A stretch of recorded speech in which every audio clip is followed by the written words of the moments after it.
በድሮ ጊዜ ከሪም የሚባል ሀብታም ነጋዴ ሰው ነበር። ነጋዴው ከሪምም በንግድ ላይ ትርፋማና ብዙ ንብረቶችም ነበሩት። ሀብታምም በመሆኑም አንድም ሰው አይተው አላህ ከሰጠው ነገር የሰጣቸው ቢሆን እንጂ ቤቱም ላይ ምስኪን የማይጠፋ ሰው ነበር። ከሰፈሩና ከአካባቢው አልፎ ከሌላ ቦታ ይመጡ ነበር። ከሪምም አንዳቸውንም የለኝም ብሎ መልሶም አያውቅም። ነገር ግን ይህን የሚሰራውን ሥራና ድርጊቱን ሚስቱ አትወድለትም ነበር። ያለህን ንብረትና ሀብት እኮ ሰጥተህ ልጨርስ ነው በማለት ከሚያደርገው ድርጊት እንዲያቆም ነገረችው። እርሱም እንዲህ አላት፣ እኔ ከሰጠሁ ሲሳይ ለምን አላካፈልክም? ለምን አልሰጠህም? ብሎ ጌታዬ አላህ እንዳይጠይቀኝ እፈራለሁ አላት።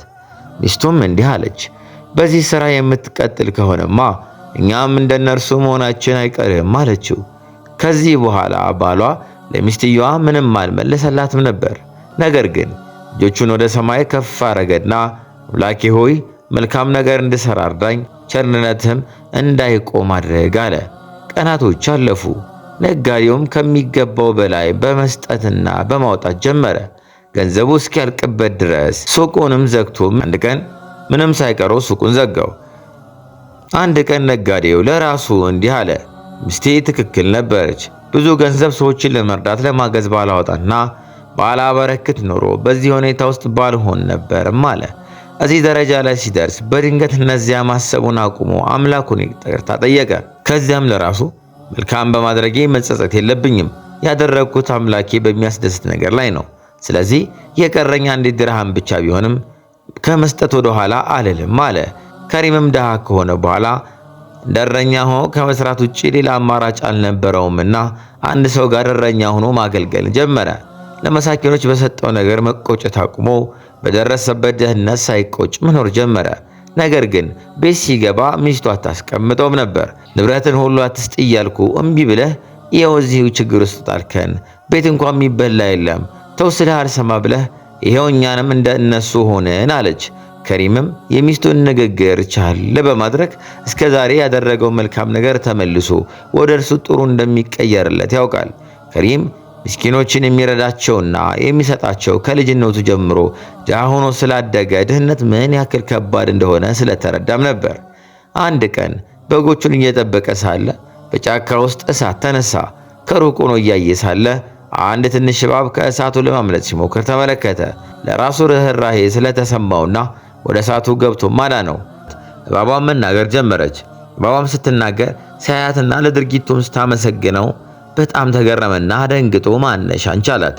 እባቧም የዚህ ጫካ ንጉሥ ልጅ እንደሆነችና እሱ እንደሚያስበው እባብ እንዳልሆነችም ነገረችው። ላደርክልኝ ውለታም እከፍልሃለሁ ብላ ወደ ቤተ መንግሥቱ ይዛው ሄደች። አንድ ዋሻ ውስጥ ይዛው ገባች። ዋሻ ውስጥም አንድ ንጉሥ ነበር። ንጉሡም እንግዲህ ልጄን አድነህልኛል፣ ላደረክልኝ ውለታ በገንዘብ ልመስልህ አልችልም፣ ነገር ግን የእንስሳቶችን ቋንቋ እንድታውቅ አስተምርሃለሁ አለው። ነገር ግን ይህ ሚስጥር ለማንም እንዳትናገር፣ የምትናገር ከሆነ ትሞታለህ ይለዋል።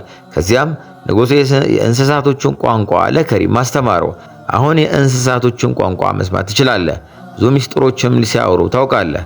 ነገር ግን ተጠንቀቅ፣ ለማንም እንዳትናገር፣ እንስሳቶችም ቢሆኑ ቋንቋውን እንደምታውቅ ካወቁ ይሸሹሃል አለው። ከሪምም ከዚያ ቦታ ወጥቶ በጎቹ ወደሚጠብቅበት ቦታ ሄደ። ያየውን ነገር ማመን አቃተው። በአንድ ወንዝ ዳር እያለፈ ሳለ ሁለት ዓሣዎች ከውሃው ውስጥ ሆነው ሲጫወቱ ያያል። ሁለቱ ዓሣዎች እርስ በርስ እየተጫወቱና እያወሩም ነበር። አንደኛው ዓሣ እንዲህ አለች፣ እዚህ ወንዝ ውስጥ ያለው የወርቅ ካዝና ማን ነው የሚወስደው? ብዙ ዓመታት እዚህ ተቀምጧል አለች። ሌላኛዋ ደግሞ አዎ ከዚህ ቢያወጣማ ለኛም ጥሩ ነበር፣ እንዳንጫወት እየከለከለን ነው አለች። ይህም ሲያወሩ ከሪም ሰምቷቸው ነበርና የሰማውን ነገር ማመን አቃተው። ከዚያ እነዚያ ዓሣዎች ያወሩት እውነት ከሆነ ውስጥ ገብቼ ማውጣት አለብኝ ብሎ ብዙም ሳይቆይ ወደ ወንዙ ገባ። ዓሣዎቹ ሲያወሩበት የነበረውን ካዝናም አገኘው። ያየውን ማመን አቃተው። ወዲያውኑ ይዞት ወጣ። ከባድ ስለነበር በገመድ አስሮ ከወንዙ ውስጥ አወጣው። ከሪምም ሳጥኑን ሲከፍተው ውስጡ በከበሩ ጌጣጌጦችና ወርቆች የተሞላም ነበር። ካዝና ሙሉ ተሸክሞ ወደ ቤት መውሰድ ስለሚከብደው እዛው መቆፈርም ጀመረ። ከዚያም የተወሰኑ ወርቆችን ይዞ ወደ ቤቱ ተመለሰ። ወደ ቤቱም ገባና ይዞት የመጣው ወርቅ ለሚስቱ ማሳያት። ሚስቱ ይህንን ሁሉ ወርቅ ጌጣጌጦች ስታይ በጣም ተገረመች። የሁሉ ከየት አመጣኸው አለች። ከሪምም ንጉሡ የነገረውን ነገር አስታውሶ ዝም አለ። ሚስቱም ከየት ብታመጣው ግድ አይሰጠኝም፣ ግን ይህ ለአንተ ትምህርት ነው። ከዚህ በፊት የነበረህን ንብረት ሁሉ ለድሃ እየሰጠህ የጨረስከው አንተ ነህ። አሁን ግን ከዚያ ተምረህ ለእነርሱ እንደማትሰጥ ተስፋ አደርጋለሁ አለችው። ከሪምም ያንን ንብረት የሰጠኝ ጌታዬ ነው፣ የወሰደውም እርሱ ነው። አሁንም የሰጠኝ እሱ ነው። መልካም ሥራዬን መቀጠል እንጂ ማቆም የለብኝም አላት። ሚስትየዋም በንዴት ከኛ በላይ ብዙ ንብረት ያላቸው ሰዎች አሉ፣ ለምስኪኖች አንድም ሳይሰጡ ንብረቶቻቸውን እያሳደጉ ነው። አንተ ግን ከእነርሱ እንኳን አትማርም አለችው። አስከትላም ከዚህ በኋላ ንብረቴን ፈልጎ ቤቴ የሚመጣ ሁሉ አባርረዋለሁ፣ ከኛ ንብረት ለአንድም ሰው መስጠት አልፈልግም አለችው። ከሪምም የሚስቱን ንግግር ሲሰማ በምንም ሁኔታ እሷን ማሳመንና ለምስኪኖች መስጠት ሊቀጥል እንደማይችልም ተረዳ። ምስኪኖች እርሱ ጋር እየመጡ የሚሰጣቸው ይልቅ ቤት ገዝቶ የተሻለ ቤት ገዝቶላቸው ወደዛ እንዲሄዱ ለማድረግ ወሰነ። በቀጣይም ቀንም ወርቁን ወይም ካዝናውን ወደ ደበቀበትም ቦታ ሄደ። ከዚያ ውስጥ ብዙ ንብረቶችን ይዞ ሄደ። በከተማው አቅራቢያ ትልቅ መሬት ገዛ። በዚያ ቦታ ላይ ብዙ ቤቶችንም ሰራ፣ ብዙ ማሳዎችንም እንዲኖሩት አደረገ። ምስኪኖችም ወደዚያ እንዲመጡና በደንብ እንዲስተናገዱ ታማኝ ሰዎችም አደረጋቸው። በዚያም ማሳ ላይ እየሰሩ ራሳቸውን እያስተዳደሩ እንዲለወጡ አደረጋቸው። ከሪምም ያሰበው ነገር ተሳካለት። አንድ ቀን በአህያ ተሳፍሮ እየሄደ ሳለ የተሳፈረባቸው አህያዎች ሲያወሩ ሰማቸው። አንደኛው አህያው ቶሎ ቶሎ እንሂድ፣ የያዝነው ዕቃ ከባድ ነው አለ። ሁለተኛው ደግሞ ቀስ በል፣ ከሪም ደግ ሰው ነው፣ ሚስቱ ደግሞ እርጉዝ ናት፣ ፈጥነን ከሄድን ትጎዳለች አለ። ከሪም ሲያወሩ ሰምቷቸው ደስ አለው። እርጉዝ መሆኗን ሲያውቁም ተደሰተ። ወደ ሚስቱም ጠጋ ብሎ ልጃችንን በሆድሽ ስለያዝሽ ደስ ብሎኛል አላት። ሚስትየው በጣም ደነገጠች። እንዲህ ልታውቅ ቻልክ? እኔም እኮ ያወቅኩት ዛሬ ነው አለችው። ከሪምም አይ እንዲሁ አይቼሽ ነው አላት። ሚስቱም በውስጧ ከሪም የሆነ ነገር እየደበቀኝ ነው፣ ከወራት በፊት ንብረቱን ከየት አገኘው ስለው አልነገረኝም፣ አሁን እርጉዝ መሆኔን አወቀ፣ ስለዚህ የሚደብቀኝ ነገር አለ ብላም አሰበች። ከዕለታት አንድ ቀን ብዙ ሎሚና ብዙ ብርቱካን የያዘ ሰው መጣ። ነጋዴውም እንዲህ አለ፣ ልጄ በጣም ታማብኛለች፣ እሷን ማሳከምበት ገንዘብ የለኝም። ይህን ሎሚና ብርቱካን በቅናሽ ልሽጥልህና ገንዘብ ስጠኝ፣ ልጄን ላሳክምበት እያለ እያለቀሰ ጠየቀው። ከሪምም ይህንን ሲሰማ ብዙ ገንዘብ አውጥቶ ሰጠው። ያለውን ንብረት አውጥቶ ሲሰጥ ሚስቱ አይተው ነበር። ባየችው ነገር ተናዳ ይህ ሁሉ ሎሚና ብርቱካን ምን ሊሰራልህ ትገዛለህ? እኛ ጋር እኮ ከቆየ ይበላሻል። እኛ ደግሞ ብርቱካን፣ ሎሚ፣ ሻይ አይጨርለንም። ምን አይነት ሞኝ ሰው ነህ አለችው። ከሪምም ልጁ ስለታመመች እንጂ ሊሸጥልኝ ፈልጌ አልነበረም አላት። ደግሞ ያደረኩን ነገር መልካምና ጥሩ ስለሆነ አላህ አያዋርደኝም አላት። ከትንሽ ቆይታ በኋላ በመስኮት በኩል ሁለት ወፎች ሲያወሩ ይሰማቸዋል። አንደኛ ወፍ ሰሞኑን በዚህ አካባቢ ኃይለኛ ብርድ ይመጣል፣ ይህን መንደር ለቀን ብንወጣ ይሻላል አለ። ከሪም ይህን ሲያወሩ ሰማ። ብርቱካኖቹን አሁን ባልሸጣቸው ይሻላል፣ ያኔ ሊጠቅሙን ይችላሉ ብሎ ማሰበ። ሚስቱም ያለህ ንብረት ሁሉ ጨርሰሃል፣ የገዛኸውን ሎሚና ብርቱካን አሁን አውጥተህ ሽጠው፣ ካልሆነ እኛም በረሃብ መሞታችን ነው አለች። ከሪምም አሁን አልሸጠውም፣ ምናልባት ወደፊት ሊጠቅመን ይችላል አላት። ሚስቱም ሰሞኑን ከሪም በሚያወራው ነገር ግራ እየተጋባችና እየተገረመች ነው የምትሰማው። ከተወሰኑ ቀናቶች በኋላ በዚያ መንደር ውስጥ ኃይለኛ ብርድና ንፋስ መጣ። መንደሩ ሁሉ እንደ ወረርሽኝ መታመም ጀመረ። ሐኪም ቤትም ሎሚና ብርቱካን አንድ ላይ ውሰዱ መባል ጀመረ።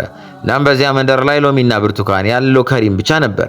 የመንደሩ ባለሀብት ሁሉ ሎሚና ብርቱካን ያለው ጋር ብቻ መሆኑን ሲያውቁ ለጤናቸው ሲሉ ያላቸው ወርቅና ብር ይዘው መምጣት ጀመሩ። ትናንት ምስኪኖች የሞሉት ቤት ዛሬ በታላላቅ ሀብታሞች ገንዘቦች ተሞላ። ይህን ሲመለከት አላህን አመሰገነ። ከዚያም ያለውን ሎሚና ብርቱካን ለእያንዳንዳቸው ይሸጥላቸው ጀመር። በትንሽ ጊዜያቶች ውስጥ ቤቱ ወርቅ ተሞላ።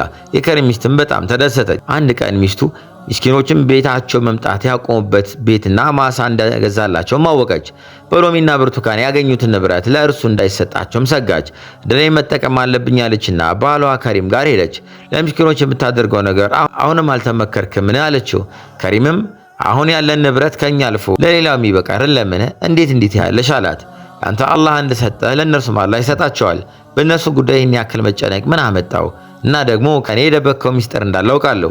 ያን ሚስጥር ንገረኝ፣ ካልሆነ ግን ከሪም ደጋሚ ነው እያልኩ ነው ማወራ አለች። ከሪምም ይህንን ከሚስቱ ሲሰማ በጣም ደነገጠ። የደበኳት እነግራታለሁ ብሎ ማሰበ። ነገር ግን ሚስጥሩ ካወራ እንደሚሞት ያውቃል። ባይነግራት ደግሞ ሚስቱ የምታወራቸው ሰዎች እንደሚያምኗትም ያውቃል። በመጨረሻ ሚስጥሩን ከሚነግራት ያለውን ንብረት ወርቅ ለሚስቱ ሊሰጣት ወሰነ። ከዚያም ሚስቱን ይዞ መንደሩ ውስጥ ያለው ዳኛ ጋር ሄደ። ንብረቱን ሁሉ ለሚስቱ እንደሚያስረክብ ነገረውና ውሉ ላይ ተፈረመ። ንብረቱን ካስረከባት በኋላ እንዲህ አላት፣ ከዚህ በኋላ ወደ እኔ አትቅረቢ፣ ልፈታሽ እችላለሁ። ያለኝ ንብረት ቤት ትቼልሻለሁ፣ እንደፈለግሽ መኖር ትቻለሽ። እኔ ግን ከምስኪኖቹ ጋር እዚህ እኖራለሁ አላት። ከዚያም ቤቱን ለቆ ለምስኪኖቹ ወደ አሰራ መኖሪያ ቤት ሄደ። ምስኪኖቹ የወዱ ስለነበር ባዩት ጊዜ በጣም ተደሰቱ። እየመጡም ይከቡታል። ሚስቱም ያን ሁሉ ንብረት በማግኘት በጣም ተደስታለች። የዶር ቤታቸውን አፍርሳ አዲስ ፎቅ አስገነባች። እስካሁን ስመኘው የነበረው ይህን እንጂ የባሌን ሕይወት አልነበረም አለች። አንድ ቀን እዚያ ቤት ውስጥ ሆኖ ቤት ንብረት ይዞም ፈረሰ። እሷም ያየችውን ነገር ማመን አቃታት። የመጥፎ ስራዋ ምንዳም አገኘች። የፈረሰው ቤቷ ጋር ቁጭ ብላ ማልቀስ ጀመረች። በዚያ ሁኔታ ላይ ሳለች እርጉዝ ነበረችና ሆዷ በጣም ገፍቶ ስለነበር ወዴትም መንቀሳቀስ አልቻለችም። እዚያው ቁጭ ብላ ታለቅሳለች። ሰዎች በእሷ አጠገብ ሲያልፉ ድሃዎችም ሳይቀሩ ያዝኑላትና የተወሰኑ ሳንቲሞችና ምግቦችን ይዘውላት ይመጡም ነበር። ድሃዎች እንኳን ሲሰጠዋት ስታይ በጣም ተገረመች። እንዴት ድሃ እየሰጠ ሀብታም ይከለክላል አለች።